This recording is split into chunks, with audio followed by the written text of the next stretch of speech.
मेरे प्यारे साथियों, मैं योगेश शर्मा आज फिर आपके बीच में हूँ और आज हम 2 पॉइंट्स पे बात करेंगे। एक करेंगे सेकुलरिज़्म पे और किनके सेकुलरिज़्म पे? डॉक्टर फ़ारूक अब्दुल्ला जो हमारे एक्स सीएम हैं और इस वक़्त मेंबर पार्लियामेंट है, और दूसरा जावेद अख्तर जो कि एक फ़िल्म राइटर हैं, जो फ़िल्म की पिक्चर्स लिखते हैं, कहानीकार हैं। उनके बारे में ये कितने सेकुलर हैं, एक तो उनके बारे में बात करेंगे, दूसरा हम बात करेंगे कि जम्मू कश्मीर के जम्मू भाग के में 23 सितंबर की क्या मतलब उसकी क्या इम्पोर्टेंस है। आप 23 सितंबर की बात करेंगे तो 23 सितंबर जो है जम्मू कश्मीर में जम्मू विभाग के लिए एक इसे हम लोग जो कहें कि एक त्योहार के रूप में मनाते हैं, क्योंकि इस दिन जम्मू कश्मीर के आखिरी महाराजा हरि सिंह जो थे उनका जन्म दिवस होता है। और जम्मू के लोग उस दिन अलग-अलग इलाकों से डोगरा सफ़ेद लिबास में पहने हुए, सिर पे केसरिया पगड़ियाँ, हाथों में केसरिया झंडे, कुछ जवान हाथों में तलवारें और तलवारों की कलाबाज़ी को दिखाते हुए, झांकी और जुलूसों की शक्ल में शहर के पूरे अंदर से चक्कर लगाते हुए डोगरा चौक, जहाँ पे महाराज जी की मूर्ति की स्थापना हुई है, वहाँ पे जाके उनके चरणों में श्रद्धा सुमन अर्पित करते हुए इस प्रोग्राम को ख़त्म करते हैं। और 23 सितंबर 2020 की तो ख़ास इम्पोर्टेंस है। आज के दिन क्यों ख़ास इम्पोर्टेंस है? वो इसलिए कि महाराज जी का जन्मदिन तो है, और उसके साथ-साथ क्या हुआ है, एक जो नई सौगात मिली है, वो ये है कि 23 सितंबर को ही अ, देश की पार्लियामेंट में एक बिल पास हुआ है, जिस बिल के रूप से डोगरी भाषा और हिंदी भाषा को जम्मू कश्मीर की सरकारी भाषी गोया की ऑफ़िशियल लैंग्वेज जो है वो डिक्लेयर किया गया है। तो इसलिए ये ज़्यादा खुशी थी। इस दफ़ा कोरोना के महामारी के होने के बावजूद भी लोगों ने एसओपी जो गवर्नमेंट ने निर्धारित किए है बनाई है, उसको फ़ॉलो करते हुए जुलूस ना निकाले, अलबत्ता इक्का-दुक्का फैमिली के अपनी-अपनी छोटी-छोटी फैमिलीज़ लेके जहाँ-जहाँ पे भी महाराजा जी की वो जो प्रतिमाएँ लगाई गई हैं, वहाँ पे जाके उनके चरणों में श्रद्धा सुमन अर्पित की और वहाँ पे जाके सेल्फीज़ भी ली। आप सब जानते हैं कि जम्मू कश्मीर में साल 1952 में एक अलग संविधान बना था, एक अलग कॉन्स्टिट्यूशन बना था, और कॉन्स्टिट्यूशन के आर्टिकल 19 के तहत उर्दू भाषा और अंग्रेज़ी भाषा जो थी, ये सरकारी भाषाएँ बनाई गई थी, ऑफ़िशियल लैंग्वेज बनाई गई थी। और उस जो ऑफ़िशियल लैंग्वेज जो जो बनाई गई थी और फिर उसके बाद एक बहुत ही गहरी सोची-समझी साज़िश के तहत जम्मू के इलाका में जो थी ये लैंग्वेज जो ऑफ़िशियल लैंग्वेज से कंपल्सरी नहीं रखा गया था, ये ऑप्शनल रखी गई थी, और जम्मू के लोगों को इस रियासत के लीडरान ने क्या सिखाई, कौन-सी भाषा सिखाई? हिंदी सिखाई। अब हिंदी जो थी, वो भी हिंदी सिर्फ़ हिंदी जो थी, वो लिपि थी, ना कि ज़ुबान थी। इन्होंने हमें जो उर्दू सिखाया और उनके अल्फ़ाज़ जो थे, यानी कि लिपि जो थी, वो हिंदी में थी। गोया कि ना तो ये कश्मीर के रहे, ना ये दिल्ली में रहे। दिल्ली में जब जाते हैं तो इनको हिंदी वो जो जितनी प्रोनाउंसिएशन हिंदी की इनको नहीं आती। जब श्रीनगर में जाते हैं तो अल्फ़ाबेट जो होते हैं वो इनको उर्दू में नहीं आते। गोया कि ये दोनों तरफ के नहीं रहे। तो और जब इनका बच्चा जम्मू का बच्चा किसी भी गवर्नमेंट डिपार्टमेंट पे, चाहे वो जुडिशरी हो, चाहे पुलिस हो या रेवेन्यू डिपार्टमेंट हो, जिसमें सिर्फ़ वो उर्दू लैंग्वेज ही चलती है। अगर जुडिशरी में कहें तो जो जुडिशरी में सिर्फ़ उर्दू चलता है, जितने भी ट्रायल कोर्ट्स हैं वहाँ पे टोटल उर्दू चलता है, रेवेन्यू डिपार्टमेंट टोटल उर्दू में लिखा है, सारे कागज़ात जितनी भी ज़मीन के हैं सिर्फ़ उर्दू में हैं, पुलिस डिपार्टमेंट इन्वेस्टिगेशन उर्दू में चलते हैं। जब जम्मू हिंदी नोइंग वाला लड़का भर्ती होता था, तो वो अपने आप को बेबस, लाचार और मजबूर और इनकम्पिटेंट महसूस करता था। उसके इन्फिनिटी कॉम्प्लेक्स पूरी ज़िंदगी रहता था। लेकिन इस 23 तारीख को एक नया बिल पास होने पे, 23 तारीख को ही महाराज जी के जन्मदिन पे अब जम्मू के लोगों को सर उठा के जीने का मौका मिला। तो ये बहुत खुशी की बड़ी बात रही। अब दूसरी तरफ अगर हम बात करते हैं तो सेकुलरिज़्म की बात करते हैं कि सेकुलरिज़्म के जैसे मैंने दोनों का नाम लिया, जावेद अख्तर साहब और फ़ारूक अब्दुल्ला साहब।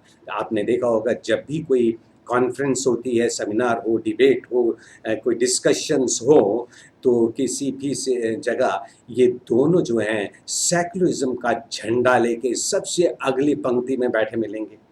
और किसी को भी ये क्रिटिसाइज करने, किसी को भी ये एलिगेट करने के बिना नहीं छोड़ते और अपने आप को बिल्कुल सेकुलर पोज करते हैं। अब इनके बारे में बात सुनाते हैं। जावेद अख्तर के साहब के बारे में बात सुनाऊं तो जावेद अख्तर ने फिल्मी दुनिया में 35-36 साल में 35-36 फिल्मों के स्क्रिप्ट्स यानी कि कहानियां लिखी हैं और हर कहानी में इन्होंने कभी भी किसी भी मुस्लिम किरदार को विलियन नहीं शो किया। गोया के मुस्लिम्स को हमेशा इन्होंने एक secular, price, kind hearted, honest, dedicated, committed और पेट्राइट दिखाया, जबकि हिंदुओं को लालची, मक्कार, देशद्रोही, चापलूस, जितने भी लफ्ज कहें वो उनके खजाने में, हिंदुओं के खजाने में वो डालते रहे। और तो और अगर हम पिक्चर की बात करें, शोले पिक्चर में तो आपने देखा होगा, रामगढ़ है, हिंदुइज्म दिखाया, पूरे हिंदू ही हिंदू दिखाए हैं, उसमें मुस्लिम नहीं है कोई भी, सिर्फ एक करेक्टर है एक एंगल का, वो भी एक मुस्लिम दिखाया है, एक उसका बेटा दिखाया है और उसका करेक्टर ये दिखाया है वो अंधा है, कितना पाइस है, लोग उसे चाचा चाचा कहते हैं, पूरा सभी का वो रामगढ़ का पूरा चाचा बन गया है, इतना पाइस है, इतना सोशल है, इतना अच्छा है, इतनी जुबान उसकी मीठी है कि जुबान इतनी मीठी है कि एक ही बेटा था, जब डाकू ने उसे मारा और घोड़े पे वो वापस आ रहा था तो वो एक ही लोग इकट्ठे होते हैं तो वो एक लफ्ज उसका बहुत मशहूर हुआ डायलॉग कि इतना सन्नाटा क्यों है। और सन्नाटे के बाद अपने बेटे की लाश पे वो जब वो माथा टेक, वो जब उसे प्यार करता है तो एक कफनुमा चीज़ उस पर डालने के बाद इतने में अज़ान सुनाई देती है तो कहता है कि उसे ले चलो, अब वो आज खुदा से बात करेगा। उसे वो वहाँ पे ले चलने के लिए बात कर रहा है। वो गोया कि अपना रिलीजियस जो उसका चीज़ें हैं वो पूरा करने के लिए, बेटा मरा हुआ है तब भी वो जा रहा है नमाज पढ़ने के लिए। और दूसरी तरफ अगर दीवार पिक्चर की बात करें तो दीवार पिक्चर में एक मजबूर माँ अपने 2 मासूम बच्चों को लेके बॉम्बे शहर में पहुंचती है और जब वो रूटीन में अपने मंदिर जाती है तो मंदिर की सीढ़ियों पे बड़ा बेटा जो है वो वहीं रुक जाता है, कहता है माँ वो मंदिर नहीं जाएगा। हिंदुओं के खिलाफ शुरुआत वहीं से शुरू होती है।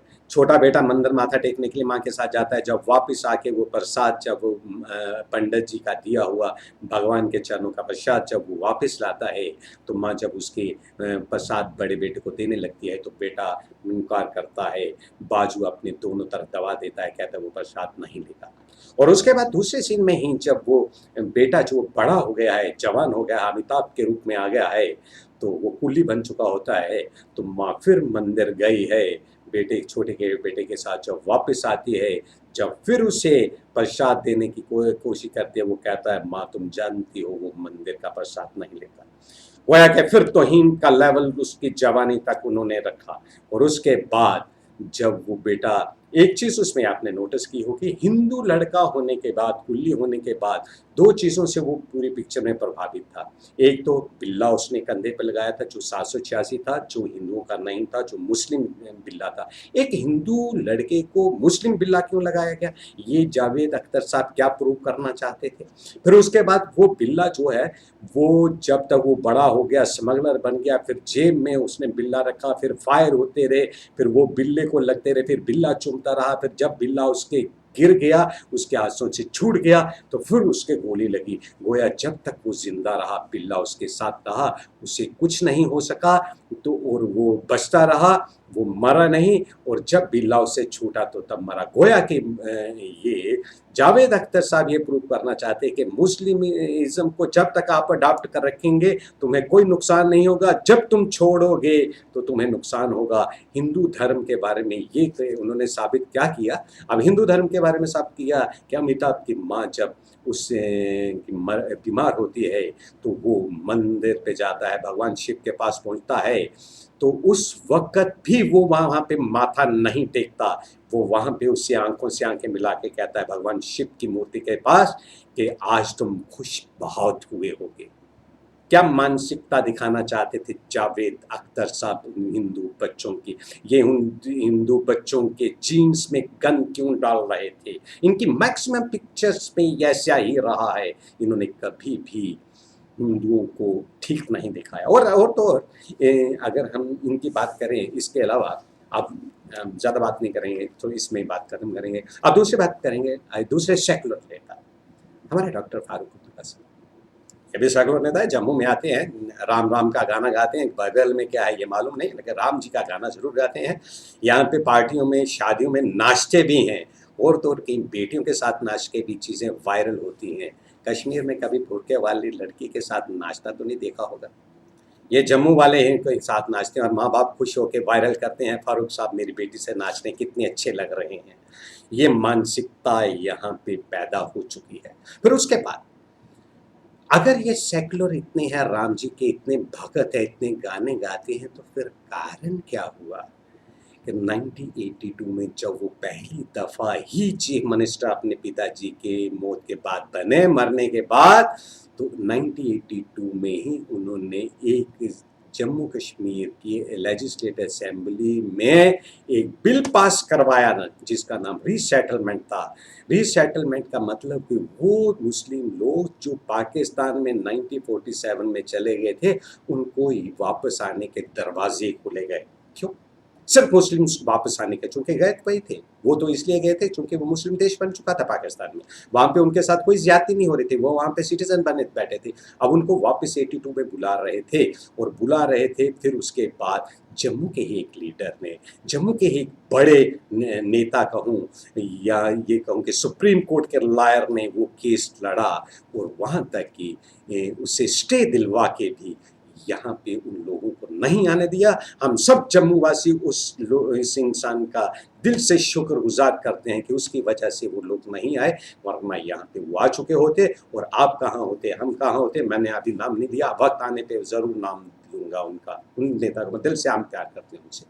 दूसरी बात ये रही, एक तो ये रहा, फिर क्या कारण था जब अपने मज़हब वाले वहाँ से 1982 में बुला रहे थे, वहाँ पे कश्मीर पाकिस्तान में पैदा उनको बुला रहे थे, तो जब यहाँ पे जो पैदा हुए थे 1947 के बाद, जिनको आपने वेस्ट पाकिस्तानी रेफ्यूजी कह दिया क्योंकि वो मुस्लिम नहीं थे, ये सेकुलरिज्म का ये मुजाहरा किया था। फिर सेकुलरिज्म के दूसरी बात करें, ये भी छोड़े बात, ये वेस्ट पाकिस्तानी रेफ्यूजी आपने उनको बोल दिया, आपके पास तो क्लैरिफिकेशन के बड़े पॉइंट है। दूसरी बात ये रहा, आप जब से बने हैं 90s में आप ही थे चीफ मिनिस्टर, तो फिर कारण क्या हो गया 90s में लाखों कश्मीरी पंडित एक सेकुलर होने के नाते एक सेकुलर स्टेट अगर बना रहे थे, चूँकि 47 के बाद तो आप ही लोगों का ही यहाँ पे रोल रहा, तो क्या कारण था कि आपने हिंदुओं को, लाखों हिंदुओं को कश्मीर से 90s में निकाल दिया? क्या कारण? आप सेकुलर थे। फिर वो भी कारण आप बताओ।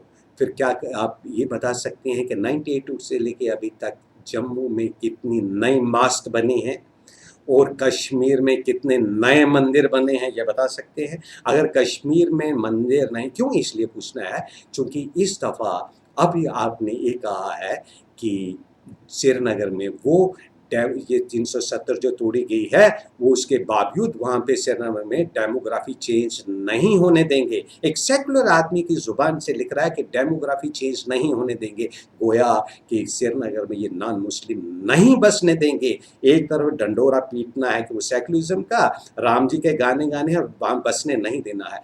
और फिर दूसरी बात ये भी पूछनी है, वहाँ पे मंदिर कितने बने वो छोड़िए, टूटे कितने इनके, जब जब तक ये रहे हैं चीफ मिनिस्टर, अब तक कितने मंदिर टूटेंगे क्या ये बताएंगे? रिपेयर कितने किए, तोड़े कितने के ये बता सकते हैं?